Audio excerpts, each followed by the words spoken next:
Sugars. Okay, we're covering CW Weekly News, but also Sam Adegoke from Dynasty's in the house. We dressed up for this, and I even put on perfume. You're tuning into the destination for TV superfan discussion, Afterbuzz TV. And now, let the buzz begin. I was waiting for it to come in. There it is. I was listening to it. It always fades in. We don't know if our music's coming in, and then it fades in. It's a slow, steady. Oh, yeah, it's a good song. Get ready. I'm with it. Get ready. like It's a pause. coming. Wait for the drop. It feels kind of like a drug commercial, like for Valtrex, like somebody they got rid of herpes, and now they're. I just realized that's kind of how it sounds. Oh well, there we go. Really? Hey, a little bit. Oh my God. Hello, everybody. Hey, everybody. Welcome to CW Weekly. We are so excited today. We're not even going to mention us right now. We're just going to get to our special guest, Sam Adegoke from CW's Dynasty. Thank you for being here. Thank you for having me. Super excited for this. You are so much cooler than me. It's just like, I'm thank you just for saying, being. like, the style, the I way know. he's sitting. He's it's just, real tall, everybody. Very handsome. And I was afraid of that. I didn't get to stand next to you, but when You're what? You got like you're like 5'3", 5. You gave me 3 inches. That's very nice of you. I was sitting down. I didn't know you're on that ledge. So She's gonna claim that next week. She's gonna be like Sam for some Absolutely. 5'3". Very big, very big. Yeah. But yes, thank you very much for being here. Yeah, thanks for having me. Super excited. And we know you're a busy guy. We know you're traveling all over, and y'all haven't wrapped yet this season. You're still We filming. have not wrapped. No, we're shooting episode 17 right now. And we have 22, so we got a little ways yet. But I can't believe it's 17, right? It's crazy. That's crazy. Like, we're all just talking like it's been like almost a year since the pilot. And Like you just started. Flew by. Wow. Does it feel like yesterday? Yes and no in some respects. I mean, it definitely like recency, like feels like we were just at Upfronts, and that was like almost a year ago now. And we're having so much fun making the show, you know? I mean, like the cast is really close, we're tight, we hang out a lot, you know? So that passes the time pretty quickly. But I'm just looking forward to these last couple episodes and a season 2, hopefully. Hopefully. Crossing our fingers. So you and Michael get along in real life? Yeah. Sorry. Yeah. I say that when I was emailing the publicist about the show, I kept saying Jeff. That's too funny. That's too funny. Michael, played by Rob Riley. Yeah, it's a homie. He's like a brother to me. Okay, because it's acting. Because they're not on the show, y'all. I was gonna say, we thought so, but not after letting. Especially after last night. No, I don't think so. I saw that. You saw that? That looked amazing. It did. Yeah. 'Cause I don't see it until you all see it. And like we choreographed it, like went through it, like shot scene after scene after scene after scene. We both got excited a couple times and like actually hit some side shots, you know, so we're a bit sore after it. But it looked like film fight scene. I was happy with it. Yeah, the show. Like afterward, when the both of you were breathing, I could be like, I believe that. Yeah. Because you were very into it. I'll just put it that way. Rob's a G, so this is a funny story I gotta tell. His stunt double showed up. Rob's lighter than I am. His stunt double showed up probably 6 inches shorter than both of us, stocky 240 and darker than me. And he was like, oh, hell no. I was He like, no, that's not gonna work. This is not gonna. So he actually did, I had a double. He did the stunt going over the desk. So, I mean, hats off to him. I gotta say, that was amazing. Wow. Yeah, he was like, I can't have a bald head. Somebody messed up on that Yeah. double. 240. They got the wrong measurements. Black dude. Yeah, doing my double. Like, I'm not going to go in for Brad Pitt, y'all. No, hey. No, I'm not, Sam. I was gonna say, it's all about I was angles. trying to help. It's all about them angles, bro. It's all about angles. Okay, well, we do have to get a little bit of news. I didn't even introduce ourselves. I got so excited. Sure didn't. But y'all know me. We're here every week. I'm Matt Marr. You can follow me on all the socials at the Matt Marr, 2 T's, 2 R's, and Miss Erica. And I'm Erica Shannon, and you can find me on Twitter at Miss Airy Baby. There you go. Okay, Sam, we do a poll every week. Hold it up. And trivia every week. So we're gonna start it off with some trivia right now. And guess what the trivia is about? I wonder. So the trivia is, before any of you that are watching can go on the web, and I'm gonna test you on this. Uh-oh. What is Sam's first TV credit listed on IMDb? Ooh. Is it, I'm gonna make you think. Is it A, Brooklyn Nine-Nine, B, Criminal Minds, C, Wicked City, or D, High School Musical? Now, we're not gonna tell the answer till the end of the show. Yeah. So you gotta think about it. Do you think you know? Don't. I know which one would make sense. So Okay. that's the one I'm gonna guess. Yeah. So okay, so don't guess yes. We're gonna get back a to fun one. that. That's So fun. yeah, okay. So we have a ship poll as well. So we tweeted out that link at AfterBuzz TV. So We did. yeah, that's our ship poll. Ship's coming in. So we did evil couples this week. So we did evil couples, and then Erica, she's like, should we? And this is a question for you. She was like, should we do you and Fallon? Are you an evil couple, or are you just a? You're both caught up. We What define evil couple? That first of was all? why That's what I wanna was know. Like, asking. well, you're kind of the evil one right now, a little I bit more. never judge your character. No. Actor, never judge your character. So no, I don't believe Jeff is evil. Okay. I believe Jeff believes what Jeff believes, and that's what he's fighting for.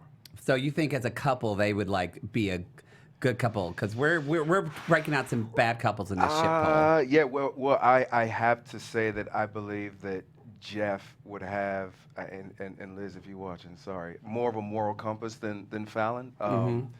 Although people might not believe that from where the story is right now. Okay. Good that She you're was pointing a- that out. I get it. Two sides to every story, but I feel like Jeff could be like a voice of reason to Fallon in some of her crazy idiosyncrasies, and she's such a go-getter. I think if they end up together for real, that could be a really, really complimentary couple.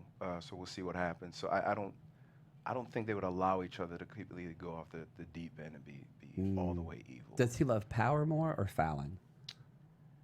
I think the show is really about, well, it's both. I mean, I'll bring this up and you pause on the answer because the show does a good job of like the complexity of this. It It's does, not it like does. so just cut and dry. It does, and that's what I love about it. I mean, when you strip away like Gucci this and Fendi that, and like the decadence and nice houses and cars, it's broken, twisted people Yep. who are flawed and mean well and want to fight for their loved ones and fight for what they believe in. Will they do that at all costs? And I do believe we do that really well because it humanizes it. So Yeah. it's not Yeah. just full on soap, and hopefully Yeah. the audience resonates with that.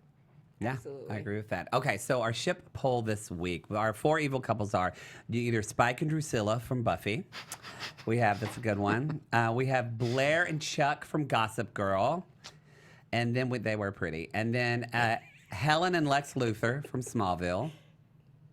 Justine the Postess agreed on that, on Blair and Chuck.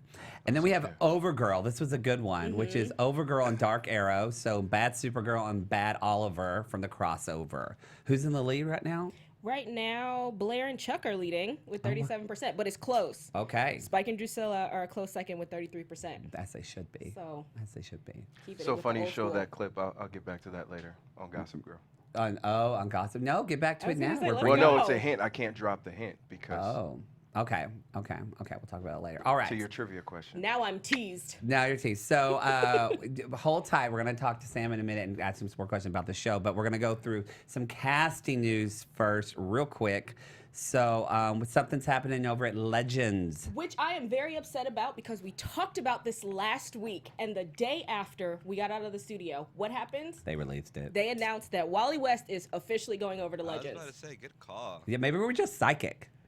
Well, it makes sense. It And makes that's what we sense. were He's got saying nothing to do in before. The Flash. Do you watch The Flash? Have you seen The Flash? I don't know. I mean, I You're a busy watched it man. once or It's okay. twice because I did some auditions for it like a while back, but no, I don't keep up. So Wally West is Kid Flash. So it's like they already have the Flash. There's a lot of race speedsters on there. So I think he'll be better at Legends. I think there's a place for him. I think he'll be a good dynamic to the team. Yeah. Don't you think? I mean, because they're down to Yeah, they're team down 2 mem- people. Well, they're down 2 Legends, I should say, as it is now. But Do we yeah. know when he's going to be? Yes, his first appearance is going to be on the 11th.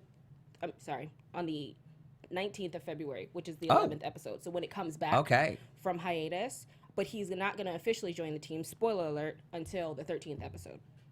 Okay. So there's still a little bit of time. Okay. Before, but executive producer Phil Klemmer was saying that after being dumped and feeling somewhat estranged from his family and team, they know that Wally would fit in perfectly with the Legends, saying that the Legends are a collection of unlikely heroes who began their journey questioning who they are and where they belong. Which is totally what Wally West is doing right Yeah. now. And I gotta say, I saw that episode yesterday where he got dumped. I was like, I can't believe Jesse just did him so dirty like that. Especially in a box. And it was, the breakup box. I was like, get out of Yeah, here. How dare they do Oh, this to I my almost boy Wally. I almost spoiled something What? about the other box on that show. Oh, Should don't do say it. Don't bother say it. box. 'Cause they dumped Well, his Jeff shit. Kobe got dumped yesterday too, so maybe that was a theme. Maybe that's the theme. Yeah. The theme of the. But the- you didn't get dumped in a box from a box. No, it was like yeah, a yeah, it was a bit futuristic. more It graceful was like a than that. note. Yeah, yeah. It was like you know what? My high school girlfriend broke up with me. Note. Smart girl. That wouldn't have worked out. Wouldn't have worked out. But yeah. Anyway. Yeah, so it'll be exciting to see him. It over will. on I'm Legends. super excited. Super excited. Also, for you Jane the Virgin fans, Eva Longoria is coming back to Jane the Virgin. Now, she's already been on the show, I believe, and she. But now she's going to step in for because she was a director Yeah. on the show. So now she's going to be in front of the camera and she's playing a fantastic, funny, engaging, smart, and beautiful actress named Eva Longoria. So she's just playing herself. So and she will be making her debut on that on March 2nd, and it's about Rogelio seeks out Longoria to co-star in his American adaptation of Passion of Santos, and they discover they have a surprising connection. So take it or leave it. No, it doesn't say if she's going to be there more than one episode, right? It doesn't. That's all we know is that the one episode, we don't know. We don't know if it's an So arc. this surprising connection could be like familial, not love. I don't know what they could like, just meet it in and out. I don't know. I mean, I don't know.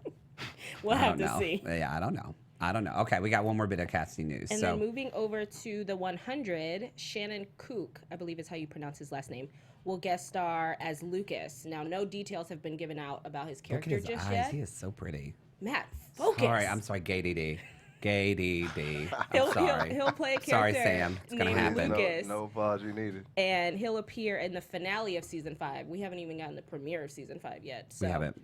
But then there's a series option for him to appear in a potential season 6. Now, I read that he's from Degrassi: The Next Generation, which was a show that I loved growing Oh, yeah? up, but he was after I stopped watching. Oh. So I don't know who that is. But You good were- for him. You wrote. Yeah, good for him.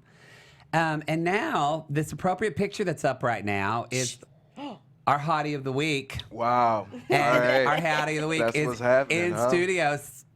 There you go, Sam Adegoke. I mean, did you ever eat bread? Can you? I mean, that is some Oh, work no, right I there. I eat. Yeah, definitely I eat. That is- Nigerian man here. We eat everything. Well, we always have a hottie of the week, and this week it's you. Well, thank So, and so Very now, appropriately. all what you've been waiting for, we're going to jump into to your burning dynasty questions. So, real quick before we start, how did you get involved in the show? Did you have to audition? Or did they call you for the role? Like, how did that work out for you? Yeah, no, I definitely had to audition. It was a pretty intense audition process too. I was filming the Searching for Neverland biopic for Michael Jackson at the time, and that was like smack dab in the middle of pilot season. But my Oh, wow. team had like spoken to the film folks and said, look, provided Sam can get away for auditions, we want to book a pilot. You know, great. So it was a pre-read, then a casting session, then a producer session, then a studio session, then a network session. I couldn't even make the network session because Searching for Neverland Lifetime wouldn't release me because we had a really, really heavy filming week that week. So I was like, yeah, 4 other guys get to be, you know, in a room, and I love being in a room. I hate self-taping. It's Yeah. part of our world, but we have to do it. But I just love feeding off energies in a room. So I just chalked it up to, okay, on to the next one. Like, there's no way that this will happen. And lo and behold, they showed the tape from my studio session to the execs in the network session. And that's how it happened. So Wow. I'm super, super grateful. Super, super grateful. What is? Sorry, I'm a therapist. I'm going to get a little deep because you Yeah, let's get deep. you just described like 7 levels you went through, and so I know there's like we have fans of the show, but also I know people like they're going through their own stuff in life where they're having to like, you know, they think they're at one, they're just having to keep climb that ladder. Like, what did you tell yourself in that? Like, I can't imagine. I would go crazy. Like, by the 3rd time you're in this, are you excited, but do you not get your hopes up? Like, how do you mentally prepare yourself for going in every time, giving it all, and then that could be it? You know, I mean, it changed for me. It was a point in my acting career where I think I was like deathly afraid of auditions. You know, you go in and it's the definition of insanity, what we do, right? Yeah. You know, you go in this room full of perfect strangers and you spill your life on the ground in front of them and you hope somehow that resonated and they accept it, and then you walk out and with no clue and you do it again. And I was really, really privileged and fortunate to work with an amazing instructor, Eden Bernardi, who passed away. I'm sorry. But she just kind of changed the mind in shifting the thinking to, you go and you see all these other people, some are, great looking, some are, they booked roles, they're name actors, and at some point she said, look, you are only up against you. You have a unique set of experiences and life experiences and influences that have shaped how you come to pursue this character. And that's all you need to do is breathe life into these pages, and bring your own unique experience to it. And that, for me, changed it to, well, gosh, I know I have some crazy-ass life experiences. I know that I know I can breathe life into a character. And it was just a shift for me in going from a point of fear to, boy, I can't wait to show you what I think this character should be. I can't wait to show you what Sam would bring to a Jeff Colby or whoever, and I truly enjoy them, and that's our job is. She would always say your job is auditioning. Yeah, that's booking the main part, work is definitely an amazing thing, but it doesn't validate your ability to be an actor any more or less. Our job is to go and to bring real life to characters on a page. So, Yeah. And does that get hard, because I'm not in like the acting world like that? Does that get hard, as from what I understand, there are lots and lots of auditions sometimes before you hear that yes? So is that the motivating factor? It's just, I'm gonna show you who I am and what I bring to this character. That might not get you this job, but it might leave something in somebody's mind that says... Absolutely. No, I mean, there's definitely, especially earlier on in your career, if you a solid team around you will say, look, we just want to get you in the room with these folks. We know they probably want to go with a bigger name, but we believe that you can, do something that will resonate. Go in there and just do your thing, and you really, really never know. You hear stories of people who, casting directors and producers who had one person in mind, and that was their person, and somebody came in a room and they couldn't see the character any other way. And just that sliver of an opportunity is all I need, is that if I can go in and change your mind, then I'm going to come and I'm going to give it my all. And so I don't know if it's the motivation of, that's again, going back to Eden, you kind of strip away all of the things that seemingly are the success of the industry. Yeah. It's the love of this craft, and you go in and you pursue that love in whatever moment and just have a real experience in the room, and the rest, hopefully follow. But you have no control over it. You have no control. There's a million and one reasons you will or won't get a role. Yeah. You're too tall, you're too short, you're too dark, you're too whatever. And it doesn't mean that you didn't, do your job in the room. And that's the encouragement we have to tell ourselves, because you hear no so many times, you're like, oh man, I just want that validation, that yes in one respect or another. And that's where it's challenging, but that's where you have to dig and keep yourself healthy and your mind healthy and your body healthy, so that you can continue to replenish it and take your core of self-worth from who you are as a person versus what role you booked, Yeah. Now, you mentioned love, and sorry, I'm going to go a little brown sugar on you for a second. Brown sugar. But when, I'm going to use a quote from the movie. Yeah, when do did that. you fall in love with acting? What was that? That's a great question. Moment. I grew up in a church. I'm the youngest of 7, and my parents are both ministers, and they're Nigerian ministers at that, which somebody will get that punchline. But when you grow up in the church, like every day was about church, like literally every day, and to a point where I built up, it kind of felt toxic, and I didn't really want to be a part of it. But the one thing I did love is we always did church plays, and I had to. I was a pastor's kid. Yep. And we did every play in the Bible. We did stuff that wasn't in the Bible. They'd just be like, you are going to do this play, you are going to play this character. This is what is going to happen. In Jesus' name, amen. Go on, do it. So then we would go pursue the characters, we'd dress up, whatever. And I was always like the unsavory characters. I was always like Judas Iscariot or like Barabbas or like the thief on the cross. And I didn't care. I just wanted to like dress up and interact and like have fun. And I just loved being up there. And being the youngest of 7 with half of my siblings being doctors as a migrant Nigerian family, that whole, cliche story of the arts wasn't encouraged. Like, we came to this country for a reason. Yeah. And arts isn't going to be a part of that reason. So my freshman year in college, I was enrolled in the arts program, you know, against, you know, their wishes. And back then, I guess I actually cared what they thought. So, not that I don't now, but my siblings, they were like, no, you know, arts, like, we're all artistically inclined, but that's not a real career, going to business school. So I actually, I went into a marketing and finance program, and then kicked off in the University of Minnesota, the business school there, and just kicked off this life that was just kind of like a complete lie to myself, to be completely honest. I was academic black excellence, you know, vice president of my fraternity, president of the Black Student Union. I served on student government and leadership. I got these awards and accolades. Great GPA. I had 3 job offers waiting for me out of college from General Mills, Target, and Cargill. You know, everyone was scrambling for jobs, and I threw internships like I was good. And I came out and I worked in corporate, and I was just miserable. You know, I was miserable. There was just this calling. I tried to do everything else artistic. I launched a menswear clothing line. I would do like art and paint parties, and I was like, this thing keeps gnawing at me. But something about being the guy that moves to LA to be an actor, it sounded shallow and just so cliche shallow to me. But we do these shadow. Have you ever read The Artist's Way? Yes. It's yes. shadow careers. It we is. do all these shadow Yes. careers that aren't in line with what we really want to do. Phenomenal book. It's by a great the way. book. Julie Cameron. Do that for your life.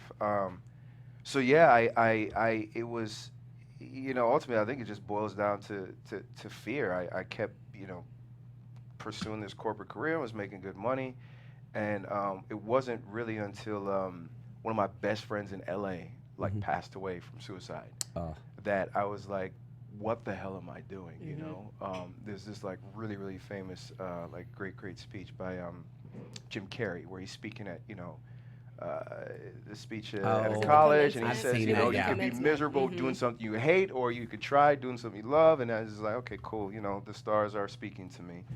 And I was still working in corporate. I just was like, I'm gonna go for it. I jumped into every class I could, weekend warrior like training. I would get home from work on scenes. I was writing. I was doing everything I could just to like. I feel like I had a lot of catch up, you know, making up to do. And for me, you know, we're already going deep, so I guess I'll just keep going. Hashtag there. truth talk. Let's do it. We're Let's going do deep. it. Like for me, it wasn't ever really like, oh, let me become an actor to be famous and all this. For me, it became like therapy, and I say that as honest as I can without making it sound like BS. Like, you know, as black culture, I mean, African culture, you know, I'm 6 boys and 1 girl in my family. Like, you're not really encouraged to face your emotions. Like, I saw my dad really happy or really mad and nothing in between. Yeah. Everything else was a sign of weakness. And you realize you have like all this stuff just like pent up, and you know, this acting became like this safe space where I could like do that, you know, and not like judge or you're being like you're real supposed moist to and do that. soft right now, you know what I mean? And It's that on the became like a page. drug, and I was just like more of that, you know, and I just wanted to, you know, go deeper and go further, and it gave me like it became as like something like nothing else like makes sense. Like this just seems to be what makes sense for me. And I jumped in every class I could. I was the student film king. I did USC, UCLA, New York Film Academy. They knew anybody want to do a film.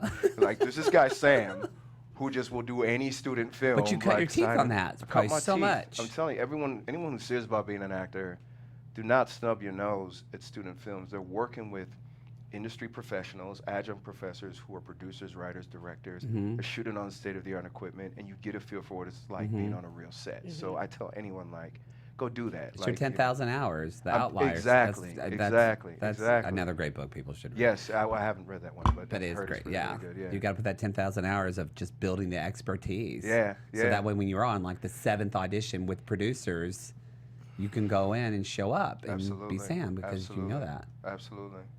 And then 2015 came along, the ABC Digital Talent Competition. I entered because I knew folks that had entered and who had won, and won that, and have been working ever since. They put me in a 1-year holding deal at ABC.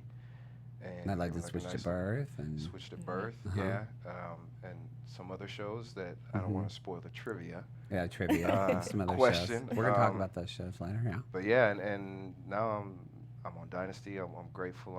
I'm loving this character. I'm loving my cast. I'm loving the work we're doing. And I'm looking forward to what's next. Well, That's very exciting. I excited too. Let's talk about some Dynasty questions, well, right? hold Talk on. Dynasty. Before we do I was that, wondering, what's the live chat saying? some people in the live chat, ZS, who's one of our regulars in the live chat, he said he got the punchline. Ah, the thank hating you. country. Yeah, I yeah, got the cheers. I punchline. appreciate that. And he also wanted to know what frat you're a part of. Alpha Phi Alpha Fraternity Incorporated. That's what they guessed in the. And yeah. Oh, Phi Ski and Ski Phi. All right, love. All right, cool. So, but yeah, that's what's going on in the chat. And they're very into what you're saying. They're saying like it's very relatable, especially to what's going on in their lives right now. And Hey, keep at it. yeah, they're just very grateful. That's awesome. all. I love that little talk. I love it. Again, actor, I think it's always nice. I love when people share their story because it's so when people share their story, we all relate to it. And yeah, if you just listen, if you put your ego aside and just listen to someone, you always will see yourself in someone, I believe. So, but yeah. Sorry, I did want to ask you one thing about Switched at Birth. Yeah. Because He knows my friend Sharon Pierre-Louis from that show. Sorry, Sharon, love Sharon. I Hope you're always name watching. drop. Sharon, I you always are name drop. amazing. Well, we always say when I name drop, like take a shot. 20 minutes before he always name drops. I so. realize.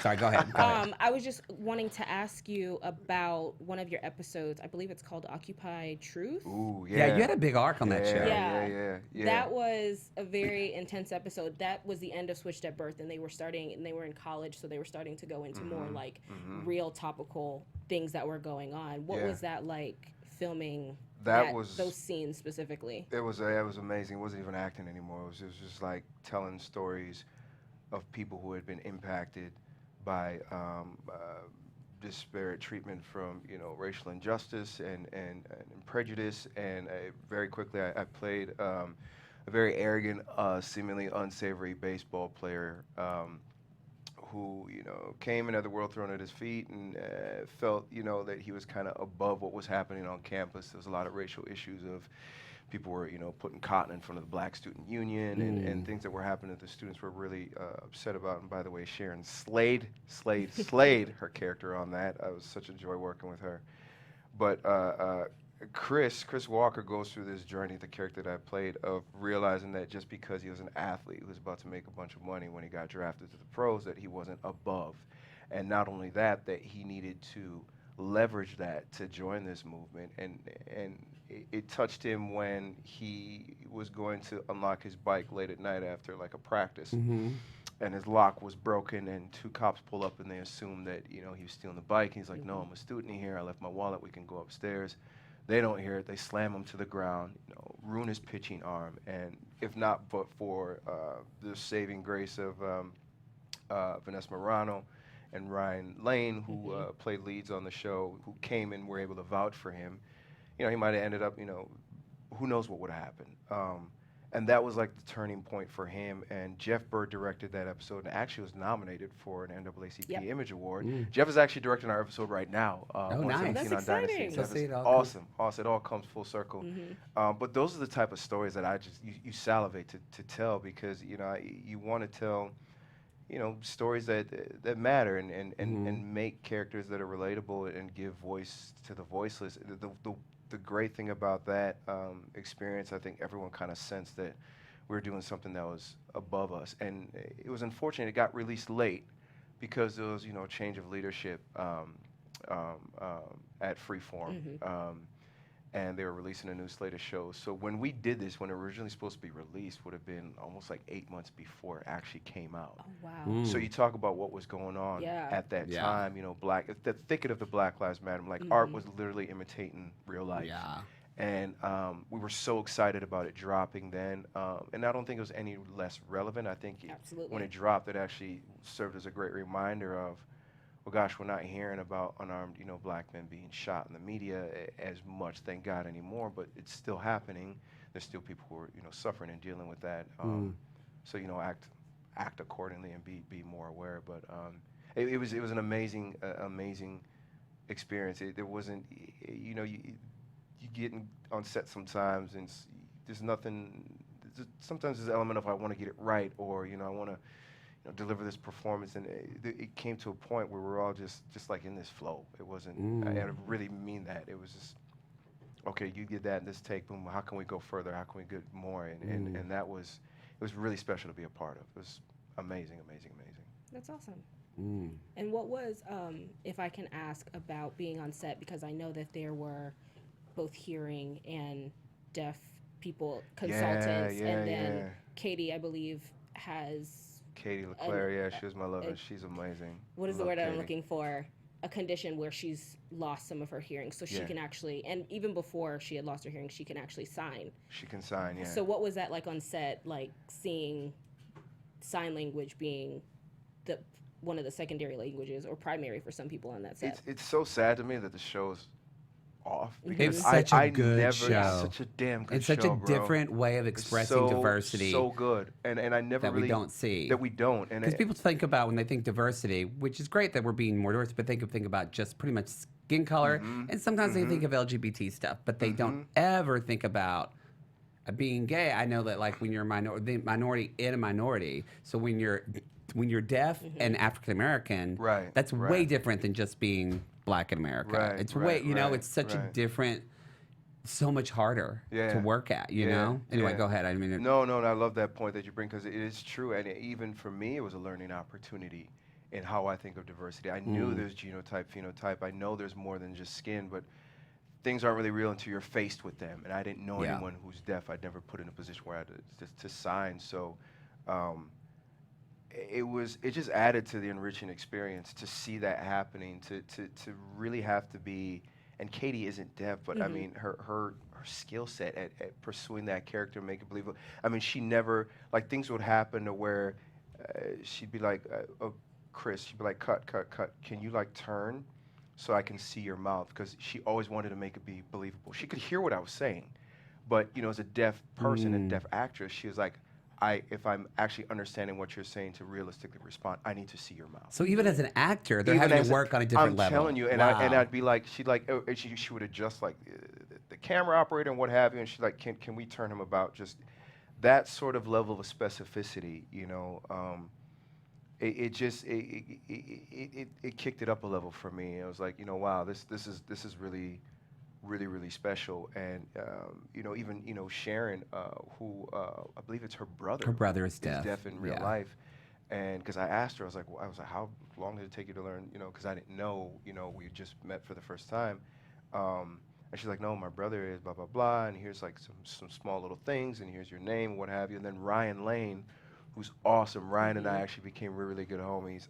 We when I was in LA before I moved to Atlanta, we'd go rock climbing all the time, and that relationship also made me, learn to the extent as much as I could some sign language. It's much like any language. You got to keep the continuity. You got to keep doing it. But just hanging out with him and having that experience of having a dialogue and a conversation and seeing that he would have to focus, and it makes you, you just realize the beauty of the senses.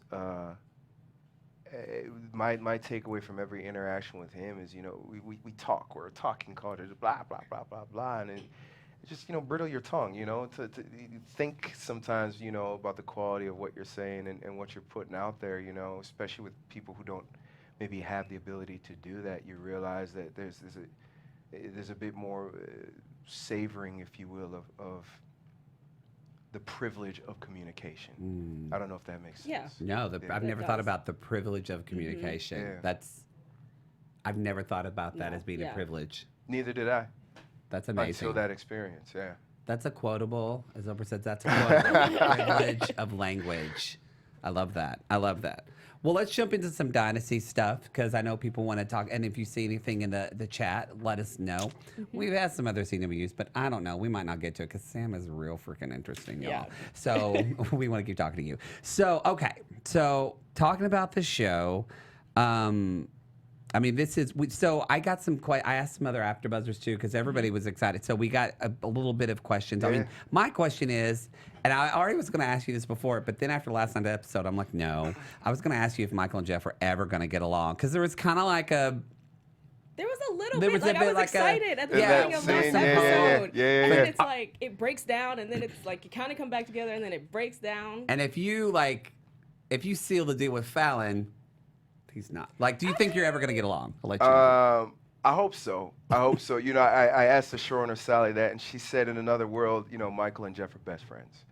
You know, and I think Michael at this point in the story is having his own struggles with the insanity of the Carrington family and the insanity of Fallon. And what I loved about the scene that we did is I feel like, you know, Jeff, with all his flaws, maybe got through to him a little bit, you know, on you don't have to like champion everything these insane folks are doing. Like you can come and be a part of something that I'm doing and that we can do together, you know, and, you know, the brotherhood of it all. You know, because I see his loyalty and he seems, he's got a very strong moral compass. And I think that, you know, despite the difference in the characters that, you know, Jeff has a respect for that. I think there's a mutual respect between both of them, but, you know, they both are on opposite spectrums of what they want. So for right now, it's ham. But, you know, it's Dynasty, it's drama, there's plot twists. So, you know, maybe there's a stake in the ground that's drawn that draws them both closer, which would be cool. I'd love to explore that. Did you do a lot of research of the old Dynasty or even the Kobe split? Did you research those before you did, or they wanted you to have a new take? I did. I mean, to a certain extent, I only watched about 4 or 5 episodes of the first season just to get a flavor for it. You know, I felt it was such a juggernaut of a show. You know, like it informed an entire decade, and it was so. It created like a whole type of drag queen. It was I'm not kidding. Like it really did. Yeah. It really did. It just influenced so many things that I feel like, wow, to be able to carry on this legacy, like you'd be foolish not to do my homework. But you know, the balance of that is I wanted to make it my own. You know, I'm reprising, you know, John James's Jeff Colby as a black man. That's amazing. That's special. Shouts out to CW for like the inclusive, diverse, you know, casting. And I wanted to make it my own. So yes, I did some homework. I definitely, you know, read up, you know, Wikipedia and all these things, and you know, just to my folks and other, you know, older generation who were familiar with it. Yeah. And they'd go on and on and on. I mean, it was a cult. I mean, we should hope to be so, you know, impactful with this iteration of Dynasty. But yeah, but you know, we're staying true to some of the storylines, but we're still making it our own, which is really, really cool. It could be a completely different titled show for all intents and purposes. Yeah. You know. You got what's up? Yeah. You took my question. Oh, I'm sorry. I was trying to think of something show specific, because I had a question about what you as Sam would do if you were Jeff after Fallon broke up with you in business and in like relationship wise. Like if you're getting into the mind of Jeff, not playing him, but if you're watching and you're saying, "Oh, if I were Jeff, I would go after her." I'd go right back after her because, granted, I know a lot more now, being that we're on episode 17. But let's talk specific point in time. For me, that would be the win-win, is getting her back, because I hate Blake Carrington. I will obviously want to plot my revenge, but in some way, it would be beautiful if she is a woman of his dreams. You know, they're all on the same playing field. You know, she's a go-getter, she's sparky, she's kind of crazy, but she's really intelligent at the same time. Power woman, and he probably believes that they can build an empire. So I wouldn't let that just slip. Like, I get it, you went to this, you know, crazy, tumultuous situation of getting kidnapped. Spoiler alert if you haven't seen it, but there's something here we should explore. So I'd go after it. I would, and you know, if it still didn't, then it is what it is, but sometimes persistency pays. Sometimes persistency pays. And I have kind of a frivolous question. Do it. Yeah. Do you like Fallon with bangs or without bangs? I don't even care. He doesn't I mean, honestly, should look good either way. So Hashtag yeah. straight up. Just because it was such a big deal for her. Yeah, But yeah. then by the end, I it love was that. like she embraced it. Yeah. No, I do a Riverdale and we did a whole thing when Veronica got bangs. It was like a whole 10-minute thing of two gays I talking. love that God, cast, I'm a by little the way. I embarrassed. met them at Upfront. They're really, really cool. Yeah, it's they're a cool. great show. No, I love that because we usually watch it at someone's house in Atlanta every Wednesday. We get together and watch it together, and I wasn't there. But it was a joy watching Liz last night. I was cracking up at what she did, you know, with those scenes and, you know, just the juxtaposition of the craziness of it versus the craziness of her character. It was fun. Yeah. It was really good. So another question. So do you think that you're going to have any flashback with your mom and Blake's like torrid affair? And this is coming from one of our Afterbuzz, and the father being framed for murder. Are we going to have any flashbacks? We have to. That's it's such a big mystery as to what's really. Somebody isn't telling the truth. Yes. somebody that I was deducing that even before I know what I know now, because either Blake is lying or Cecil Kobe, my father, is lying. Somebody's lying, because Blake is vehement that he didn't sleep with my mother, and that's the whole reason Cecil, played by the amazing Hakeem Kagazim, is saying that's why I'm in jail, because Blake wanted to cover this. So that we got to get to the bottom of that. If Blake is lying, Jeff is cool with that. If Cecil is lying, that's going to be a heartbreaker. Yeah, we'll see what happens there. We'll see. Yeah. Okay. I so was just go going to say, ahead. I'm wondering if in Jeff's plot to take down the Carringtons, if he's going to include his sister at all. Yeah, I'd been. You're trying to remember where we are, aren't you? You Yeah, don't wanna go, yeah. Just tell us everything you know. No, I'm sure no, that no. CW will he be has fine to. No, with it. he has to. There's a Team Kobe that's building here. And I was excited. The first 8-9 episodes was like Jeff Kobe against the world, and I was waiting for, a bit more support for that character, which is definitely coming, because then it becomes like a full-on family feud, and there's different storylines. You get to interact with different people. So yeah, she, there'll be a part that that Monica will play in that, which is really fun. We've been having a lot of fun doing some. I can't wait for people to see what happens. So now, also, I'm sorry, we've got our list. Well, we have time. We can go through all of them. Let's do it. So Let's knock 'em out. I know that we're still on hold for season 2. Yeah. Hopefully, I feel like it's going to happen. That's Hey, just from my your, feeling. From your mouth to God's You know what? ears. We said that Wally West is moving to the Legends, so I'm calling it now. It's Call CW it. Weekly. Call it. You're going to get a renewal, and they're going to release it tomorrow, and you're going to find out. So this is from one of our AfterBuzzers, Cherry Davis, who was super excited, and she wanted to know if in season 2, what could be possibly explored for the Cobys, because she brings up the change in it being a black family from the other side of the tracks has been mentioned, but she said they haven't really talked about how he got his money, and will they explore that in more detail, or is in this season, or is that going to be maybe a season 2 thing? Or can you say? That's something that I want us to explore more. We have 5-6 more episodes to shoot, and they don't tell us anything until last minute. No, I didn't mean that. I was gonna say, when do you get the scripts? Actually, We do get they? the scripts, like I've gotten scripts the night before. I have to shoot 4 or 5 scenes from that You script. sign with your blood saying you will Yeah. not tell anyone. Yeah, well, yeah, no, I mean you don't share, but yeah, I mean sometimes you get the script the day before and you just got to go in and make a choice. You don't have as much time as you would like to prep, but I want us to explore more for the Colby, so much more. I think there's so much more there to explore. One thing I'm super excited about is being a Nigerian man. I pitched to the network. I said, can the Colbys have a Nigerian heritage? I think that'd be cool. That'd be cool. We're in Atlanta. It has one of the largest Nigerian populations in the U.S. And what's going on with immigration What's in our going on country? with immigration, yeah. and he's a tech guy. A lot of Nigerians Yeah. I know get into tech. And they said, great. And you saw in episode 9, when, right before break, Hakeem, who they cast as my father, who's Nigerian from the same tribe as me. Oh, wow. And I got to perform part of our scene in our native tongue of Yoruba, which is the tribe that I'm from, which I've been doing my homework.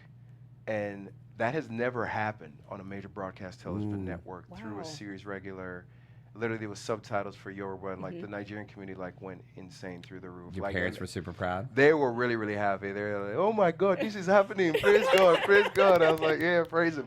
It was fun. No, I mean, and there's more of that, and I think that just gives so many like opportunities of like tentacles of where their story can go. Like I want that to be developed more. I want them to be, I would love it to be split down the middle of like a Team Colby, Team Carrington, and have both have enduring qualities and horrible qualities that make you question, but that that you root for who you want to root for, and make it a real true rivalry. Yep. Which is what it's building towards. But I feel like we could dial it up more. I want to know more about the Colbys. I mean, I've created my stories, but Be interesting to see. it'd be really, really cool. Yeah, and I think.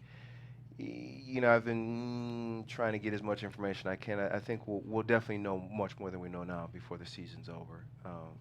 Right. But Now, never enough. You mentioned your parents, and Yeah. I peeked at your Twitter, Yeah. and you watched episodes with your parents. I watched it with them last night. Yeah. Okay, how was that?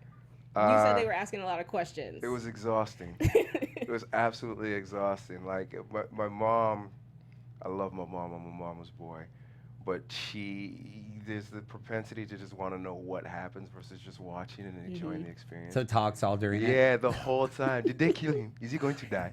I'm like, look, we're in the theater together, Mama. I don't know what's about to happen. I took her, conservative Christian, there's only so much I can take her to see, but I took her to see Hidden Figures. And she talked through the whole movie like it was just me and her. My mom, her voice projects. So I'm like looking around the whole time, like, sorry. She's like, oh, these men are evil. I'm like, yeah, Mom, but this is you and me in here, and everybody else. Just tone it down a little bit. But yeah, it's they're really proud. They took a lot of convincing. Like, I'm going down this path. I'm leaving this corporate life. Believe that I believe, and they've since come around, and it's a joy to like experience that with them. Though they don't really care for the sex scenes as much. That's why I was asking, because I was like, what episodes did they watch? I don't mind those, Sugar. I watch. Now, we're totally running out of time, and I know, so we have more questions. So, and more. Let's fly through them. I'll be concise. We'll have more news, but we'll give you the news next week. Riverdale's doing a musical. We'll talk about it next week. Nice. But our Throwback Thursday was, and I just want to ask real quick, was you playing Michael Jackson's bodyguard? Yeah. So what was did you learn anything about that you just kind of blew your mind about Michael Jackson's life, or anything playing that you didn't know about before? So much. Nobody had that man's best interests. He wasn't. Yeah, there's a picture. Right? Yeah. He wasn't. Look at that goon. It was really, really sad to see how lonely he was. And at the end of the day, he was just a man trying to be a father, and not have an opportunity to do that. I mean, you talk about what Jesus, Coca-Cola, and Michael Jackson. You know what I mean? Yeah. He's more recognized than, and everywhere he went, and realizing what that was like in that experience for him was really heartbreaking, and there was just like a reverence that I have for this story that I didn't realize that you can be surrounded by all these people and feel absolutely lonely. That's why he loved reading his fan letters, because it seemed like he would spend hours a day reading the fan letter. And I thought that was so cool. You're at that level, and then you're like boom, boom. To the extent he could write back, he would. Feels like you matter. Yeah, it was that was like really, really cool to see, and just to see him humanized as a father. This juggernaut of an otherworldly being that there will never be another like. That just comes around once in a millennia. Yeah. Just to see him humanized, that was pretty special. That's awesome. All right, we got to wrap soon, so let's jump on in our ship poll. Who's winning so far? So for our ship poll, it looks like it hasn't moved at all. Blair and Chuck are still at Blair and Chuck are the winners. 37%. Yay! Yay! All right, so ending trivia. So, if you didn't cheat and look online, we're talking Sam's first IMDb credit. Was it A, Brooklyn Nine-Nine, B, Criminal Minds, C, Wicked City, or D, High School Musical? Do you think you remember the answer? Oh, they just showed it. Yeah, and that was why we Haven't froze yet. on the. That's Sorry. why I referenced it at Westwick. Gossip Girls, Yeah. because it was Wicked City. He's very good. Opposite Westwick. Yeah. So, did you remember that? Yeah, you yeah, remember definitely. that? Well, I thought that's the first one Thought- that makes sense, because that was the first. Yeah, Wicked City, Major show credit, indeed. yeah. And you just hit the ground running. We just did. Ever since you then. did. You really That's amazing. I know. When I looked on your IMDb, I was like, "Damn!" Yeah. I thought it was gonna be like 7 years or something. You hit it. Yeah. And I think we see why. And then speaking to you today, just your conviction and your leap in the net will appear. It's a beautiful, beautiful story. And I thank you for sharing it with us Thank today. you so much. It's Thank only you for up having from me. here. This was awesome. Well, of course. So tell everybody real quick where they can find you and follow you and obsess over you. You can find me on Sam Adegoke everything, Adegoke on Instagram, on Facebook, on Twitter, and on Dynasty. On Wednesday Dynasty. nights, 9/8 Central. There you go, everybody. Be sure to tune in, and we'll always be reporting the news on that. I'm Matt Marr. You can find me at the Matt Marr, 2 T's, 2 R's, or at mattmarr.tv. And Miss Erica. And I'm Erica Shannon, and you can find me on Twitter at Miss Airy Baby. So we'll get you more news next week. Until then, be safe, and we'll see y'all next week. Bye. Bye.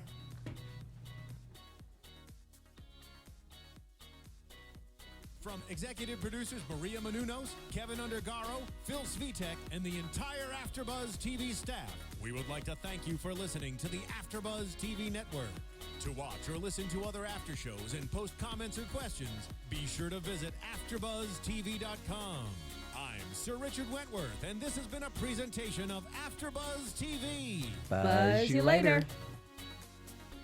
The views expressed herein are those of the hosts only and do not necessarily reflect the views of AfterBuzz TV or its owners or principals.